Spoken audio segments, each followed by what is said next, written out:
ঐতিহাসিক মুজিবনগর দিবস উপলক্ষে শুক্রবার মেহেরপুরে মুজিবনগর দিবস উপলক্ষে আলোচনা সভায় যোগ দেন আওয়ামী লীগ নেতারা।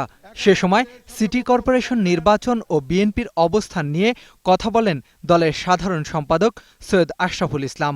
মুজিবনগর সরকার হলো বাংলাদেশের সর্বপ্রথম সরকার এবং এখন পর্যন্ত বৈধ হোক অবৈধ হোক, সামরিক সরকারই হোক আর বেসামরিক নির্বাচিত সরকারই হোক, এই সকল সরকারের ধারাবাহিকতা কিন্তু এইখান থেকে, এই ঐতিহাসিক মুজিবনগর থেকেই শুরু হয়।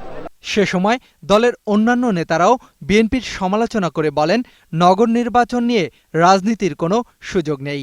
স্বাধীনতার ৪০ বছর পরে আজকেও বিএনপির চেয়ারম্যান বেগম খালেদা জিয়া, ওই জিয়া রহমানের সহধর্মিনী, আজকেও পাকিস্তানি এজেন্ট হিসাবে এই বাংলাদেশের স্বাধীনতা সার্বভৌমত্বকে ধ্বংস করার জন্য নীল নকশায় মেতে উঠেছে। এখনো মুক্তিযুদ্ধ চেতনার বিরুদ্ধে তার অবস্থান নিয়েছে। ওই খালেদা জিয়া জামাতের মুখোশ উন্মোচন করতে হবে।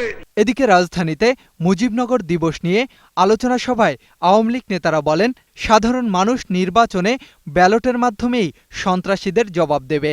সাধারণ মানুষ ব্যালটের মাধ্যমে এবং তাদের ক্ষুব্ধ প্রতিক্রিয়ার মাধ্যমে, সব রকম প্রতিক্রিয়ার মাধ্যমে, শুধু ব্যালট নয়, তাদের সমস্ত সব রকম প্রতিক্রিয়ার মাধ্যমে এই সন্ত্রাসীদের বা যারা মানুষ পুড়িয়ে মেরেছে তাদের বিরুদ্ধে তারা সেই তাদের প্রতিশোধ তারা নেবে। উনি না সরকারি দল না বিরোধী দল, উনি আরেক ক্লাস নিতে লাগতে ওনার প্রার্থী কি আর উনি কি, এটা কোন কামে লাগবে আমার বোঝান।